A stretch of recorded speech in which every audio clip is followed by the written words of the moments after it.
if you haven't checked out the Facebook page yet, go check it out. It shares the same name, Entrepreneur Fellowship. I keep wanting to say Entrepreneur Podcast. So the whole arc of this group is to really help out our tribe to not only get by, but thrive through the vehicle of acquisitions. We want to help you engineer wealth and build your future with no boundaries. Some of you may already know the ins and outs of business and acquisitions, but might be foggy on some of the details. Some of you may have never even conceptualized the idea of buying someone else's business in lieu of starting one and have no idea where to start. Well, you're in the right place. Throughout the year, we'll have educational podcasts on different aspects of acquiring businesses that have already left the proverbial runway. These short and informationally dense podcasts will help to answer some of these questions. Sorry, you might have. So we're going to start with the basics today, fellas. What do you think? What do you think? Let's do it. Okay, so I thought that it'd be a good place to start with some stats. I actually got this from the Buy Them Build book. So stats from the Buy Them Build book, startup launches with approximately 65K invested have a less than 10% chance of success. A venture-backed firm that accepts an average of 41 million per startup only has about a 25% success rate.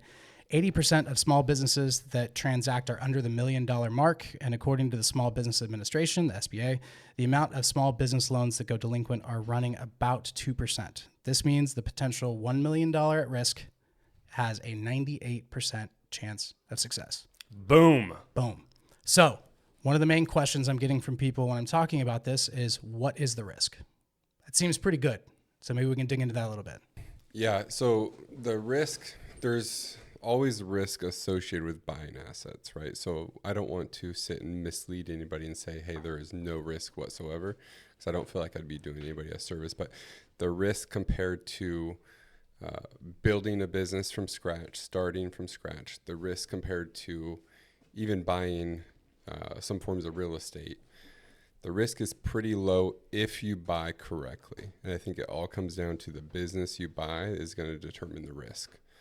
So for us, some of the things that we look for are businesses that have been in business for at least 5 years, ideally 10 years or more, because that just gives you a proven track record for product market fit, right? They have good reviews. They have a good overall reputation in the community.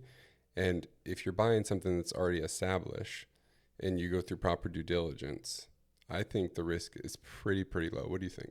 Yeah, it's definitely a game of risk mitigation, but whether it's real estate or businesses, on any acquisition that we're making, it's looking at the risk profile, right? So to really oversimplify our business buying process, two quick things we're looking at is value. Is there an easy value add? Is the company just lacking technology and we need to bring it to the 21st century? Can you not find them on Google?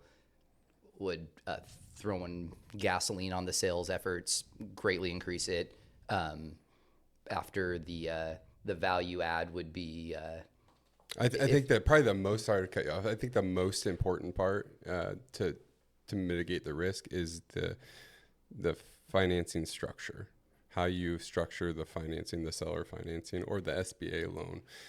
But more often than not, we're looking for opportunities where we can leverage seller financing. So if your debt service payment to the seller is, so low compared to the income that's coming in, we want to be able to walk into a business and know that if it drops by 50%, we're still going to be able to cover the debt and be profitable.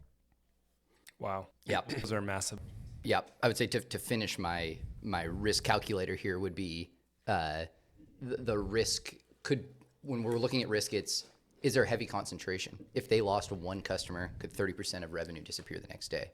If there's a recurring model to it, like the cleaning business, all these customers are every 2 weeks, every month, like the likelihood of us losing more than 10% of business when we purchase that is very low. And then to Jake's point, how you structure the deal is really going to be how big that spread is. And, if the business brings in $10K a month and our debt service is only $2,500 a month, we could go down 75% and still be able to cover the debt service. So structuring a deal with a low debt service is really going to be the main way which you can deleverage the risk. Got it. And I mean, just like from the stats, right? It's saying 98% are successful. So obviously you don't want to, like you said, no, I don't want to do a disservice to people who are listening. But generally speaking, a lot of those things are already in place to where they are already profitable. They are already succeeding. So you're really just coming in and looking for high level stuff you can do to grow the business. Yep. So you're not buying anything that's dying, essentially. And you should be able to identify that before you purchase the business, right? You should know right away in the first 30, 60, 90 days, this is what the plan is.